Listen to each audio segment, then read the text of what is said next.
चरपटीला पाहिलं की मला माझं बालपण आठवतं। चरपटी सारखा मी सुद्धा कामिक कोळ्याला सापडलो होतो। समुद्र किनारी चरपटी सारखाच मीही पडून होतो।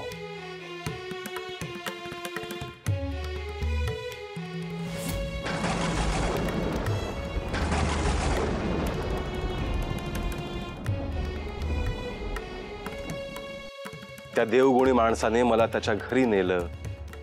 त्या दाम्पत्याने स्वतःच्या मुलासारखं मला वाढवलं। त्या माऊलीने तर हाताचा पाळणा करत माझं संगोपन केलं।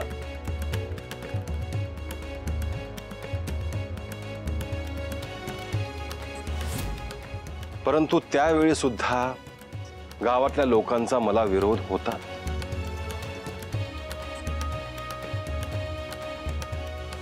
तू तुझ्या पोराला समजून का सांगत नाही? उलटा टांगायचा आणि खालून मिरचीची धूर द्यायची। म्या बोलतो पोराशी। नाही नाही, आता बोलायचं काय नाही। रातच्याला घेऊन ये त्याला आरतीला आणि माझ्या मोर माशाचा प्रसाद खाऊ। म्या नाही खाणार।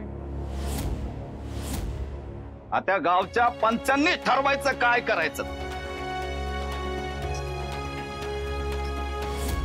कारण मी सत्य बोलायचो। त्या वयातही मी सत्य बोलत होतो।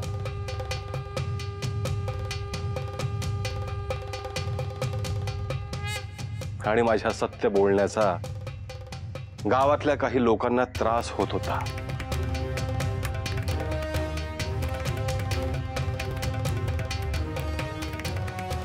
आज लवकर कस काय आला समुद्रातनं? आज समुद्रात लय उच उच लाटा होत्या।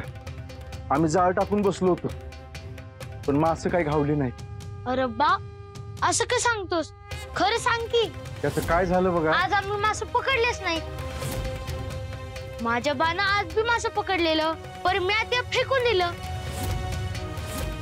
त्यामुळे मी लोकांना आवडत नसायचो। सत्य समोर आलं की लोकांना ते स्वीकारता येत नाही। त्यामुळे लोकांच्या द्वेषाला मी सामोरं जातो।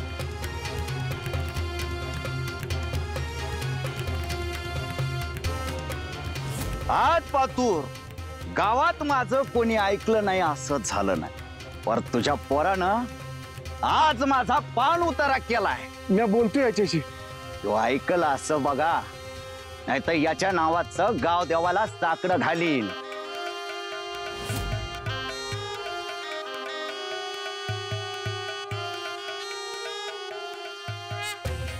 गुरुदेव, याआधी तुम्ही याबद्दल आम्हाला कधीच सांगितलं नाही।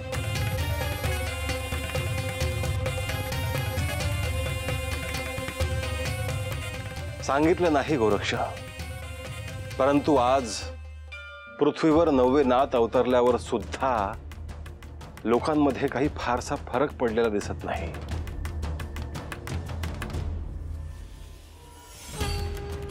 माझ्याही बाबतीत हेच घडलं।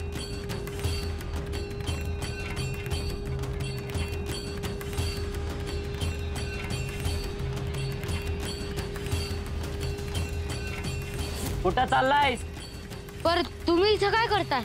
लोकांनी बरं करतोय म्या। तू उभा राहा आणि बघ। माझा एक शत्रू आहे, त्याचं नाव गाव देतो, त्याला संपून टाका पार। त्याच्यासाठी एक लहान पोर पाहिजे। धरा रे याला आणि बांधून ठेवा।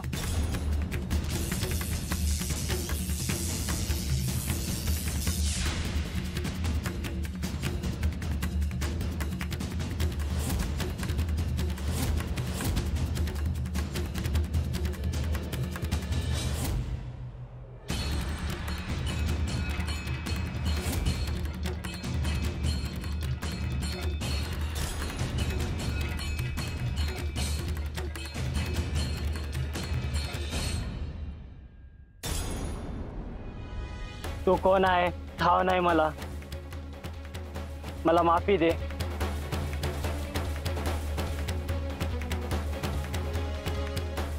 लोकांचं वाईट करण्यापरी चांगलं केलं तर कल्याण होईल।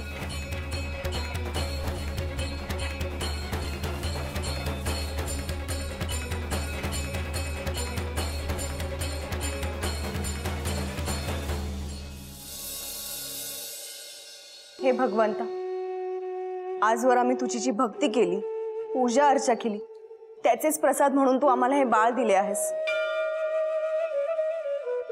आम्ही आनंदाने त्याचा सांभाळ करू इच्छितो, पण त्यासाठी घरच्यांकडूनच विरोध होत आहे. देवा, तुम्ही तर मला साक्षात प्रत्यय दिला आहात. हे बाळ अलौकिक आणि दिव्य आहे. आम्ही द्विधा मनस्थितीत आहोत. या बाळाच्या दिव्यत्वाबद्दल सगळ्यांना सांगायचं का नाही हेच आम्हाला समजत नाहीये. कारण न सांगितल्यामुळे अडचणी वाढत आहेत. घरचे लोक या बाळाला स्वीकारायला तयार नाहीयेत. परमेश्वरा, आता तूच काय तो मार्ग दाखव बाबा.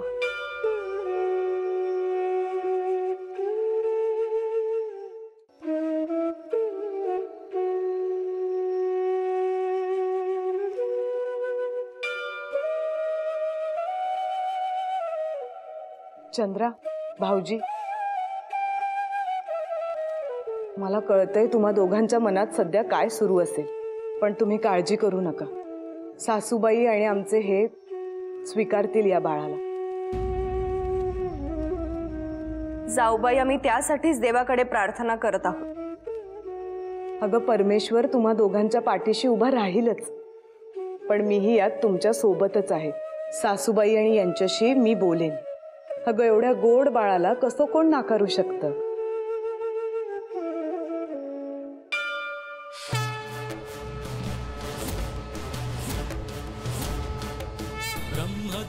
ब्रह्मदेवापदस्पर्शी जन्मला सिद्धयोगी विप्पलायन नारायण अवतरला. तो सिद्धयोगी चरपटीनाथ जाहला.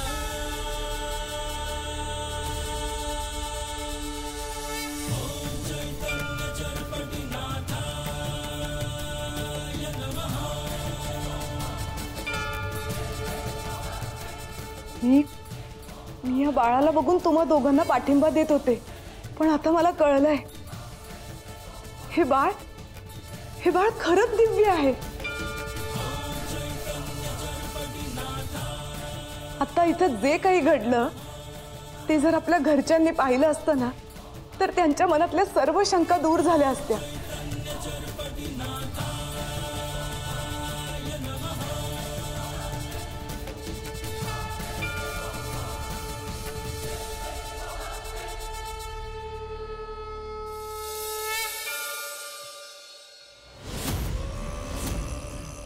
देवा, हायस कुठं तू?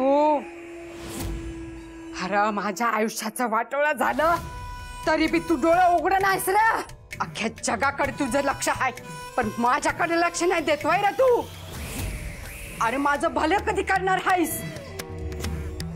अख्ख्या जगाकडे तुझं लक्ष आहे, पण माझ्याकडे कानाडोळा करायला लागलीस बाई रे तू. असं वाईट कसा झालास तू? हा, बोल की. तुझी कृपा होण्यापायी तुझ्या मोर काय करू मी? डोसका फोडू? बोल की, डोसका फोडू? हा, डोका आपटू मी काय करू? डोका फोडू?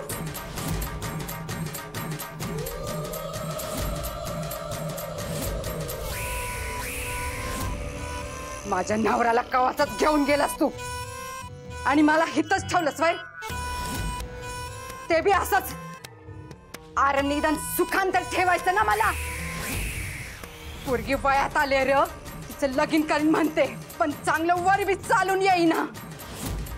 नक्षत्रवाणी माझी पोर आहे, तिला चांगल्या धनाढ्य घरात देईन म्हणते, तिथे बी तुझी आडकाठी आहे बाई.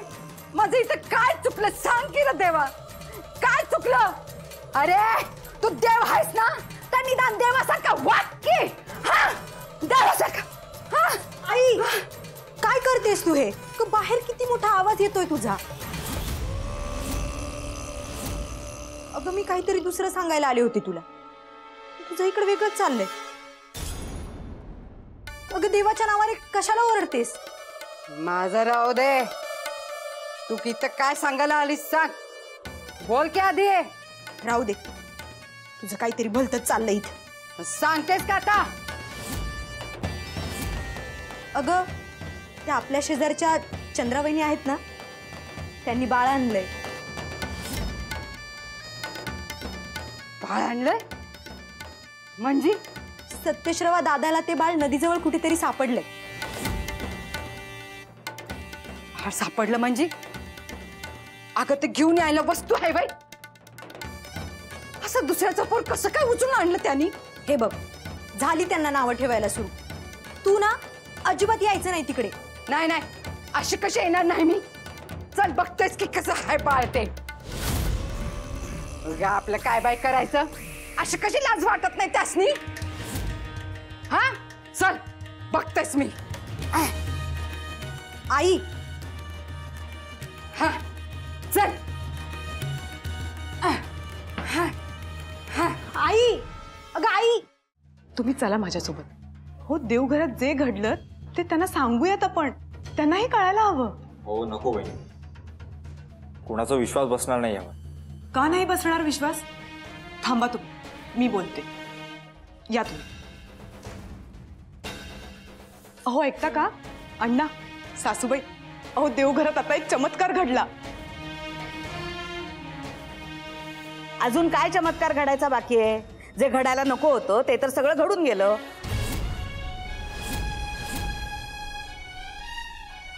अहो सासूबाई, ऐकून तर घ्या. फार अलौकिक गोष्ट घडलीये. काही ऐकायचं नाहीये मला. अगं थांब जरा, ती काय म्हणते ते ऐकून तरी घे.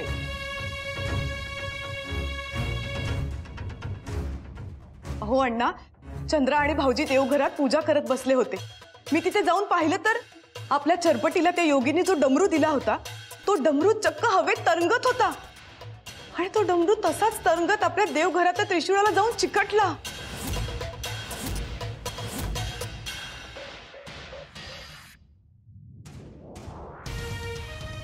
उगाच काही सांगू नकोस, असं घडणं शक्यच नाही. अहो मी खरं तेच सांगते. मी माझ्या स्वतःच्या डोळ्यांनी पाहिलं. तुम्हाला जर विश्वास बसत नसेल ना तर तुम्ही भाऊजी आणि चंद्राला विचारा.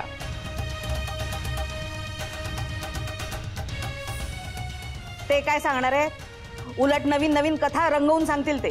त्या बाळाला घरात ठेवायचंय ना त्यांना. अहो सासूबाई, खरंच घडलं असं.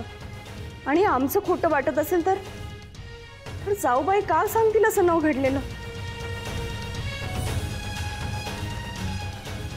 का नाही सांगणार ती खोटं? आम्ही त्या बाळाला घराबाहेर काढू नये म्हणून काहीही कथा रचू नका.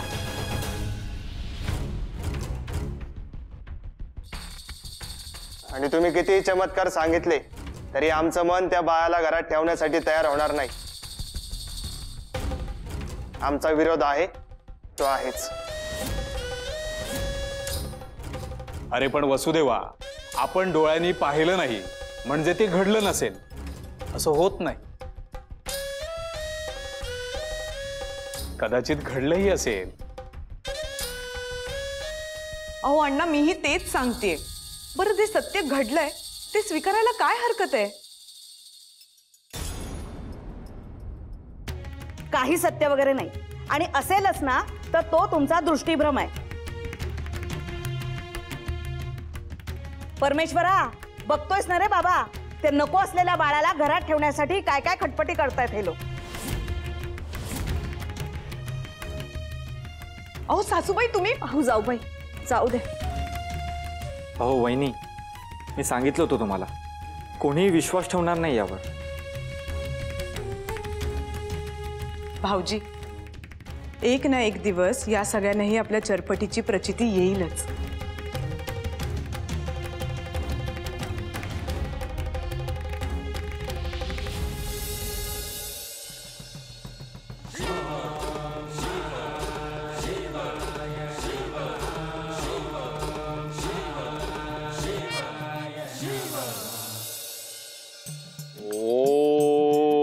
सूर्याय नमः. ओम रवये नमः. काय रे चरपटी, बाहेर अंगणात येऊन कसं वाटतंय तुला? छान वाटतंय ना? बघ ग चंद्रा कसा हसतोय बघ. बाहेरच्या वातावरणात येऊन बरं वाटतंय त्याला. आई तो माझ्याकडे बघून हसतोय. अय्या खरंच की ग. काय रे कधी मोठं होणार आहेस तू? बहिणीसोबत खेळायचंय ना तुला?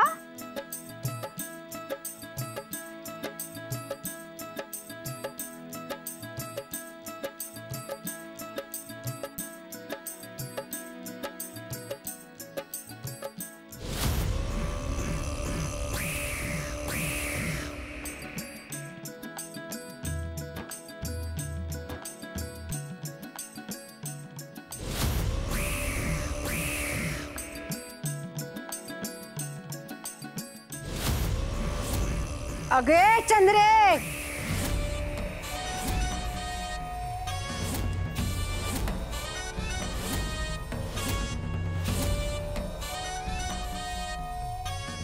असं ऐकलं सत्यश्रावाने कुठून तरी पोरग उचलून आणलं म्हणे. म्हणलं बघून यावं कसं हाय, दाखव की. अगं दाखव की, मी काय तुझ्या पोराला खाणार नाही. अगं आई काय चाललंय तुझं? चंद्रावहिनी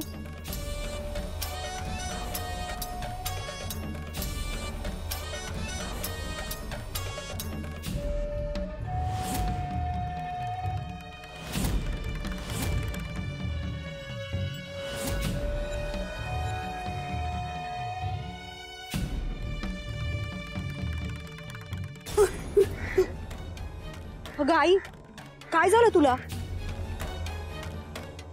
भाई भाई भाई भाई सत्यश्रवा कुठून आणलास हे पोर? हा कशाला आणलास? अगं चंद्रे तू बी या पोराला लगे पदरात घेतलंस वय? अगं आई सत्यश्रवा दादाने आणलं ह्या बाळाला. तेच म्हणते, का आणलं, कशाला आणलं?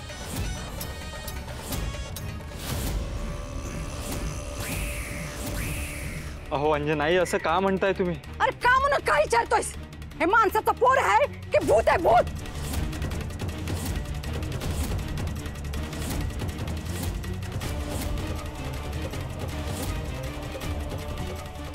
अंजनाई असं काय बोलताय तुम्ही? एवढं सगळं चांगलं असताना तुम्ही असं अशुभ का बोलताय? वय आई बघ बरं ते बाळ किती गोड दिसतंय. तू कप ग, तुला काय कळतं त्यातलं? रुक्मिणी काय बी चांगलं झालं नाहीये, सगळं मंगळ झालंय, मंगळ झालंय. हा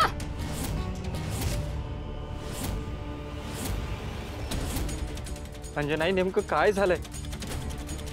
तुम्हाला काय चुकीचं वाटतं यात? अरे माझ्या डोळ्याला दिसत ते तुला का दिसत नाही सत्यश्रवा?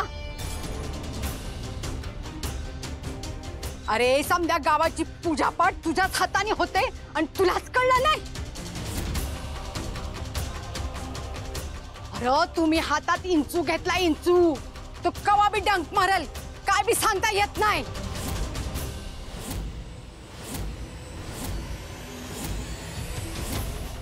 अहो अंजनाई मी हात जोडते, असं काही बोलू नका. आधीच घरचे याला घरात ठेवायला तयार नाहीयेत. कसं ठेवून घेतील? कुठं आहेस, कुठं आहेस तू? बाहेर ये. अगं लवकर ये ग, ये ये ये लवकर ये. काय ग काय झालं? अगं तू या घरात असताना असं होऊच कसं दिलंस तू? अगं पण झालं तरी काय? हे बघ, हे पोर माणसाचं नाही, भूत आहे भूत.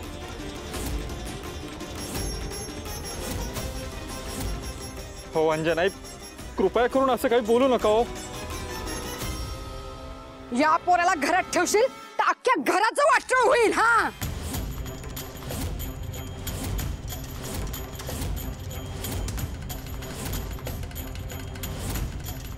मी तरी दुसरं काय सांगते, पण या घरात माझं कोणी ऐकायलाच तयार नाहीये.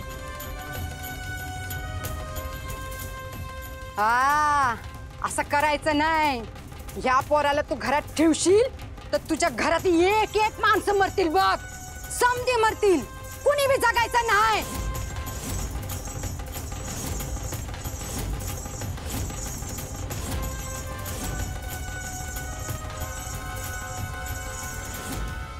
अगं आई, काय चाललंय तुझं? तू गप ग. मी खरं तेच बोलते. शोभा, हा माझा शबूत हाय. या पोराला घरात ठेवशील तर तुझं घर बसल.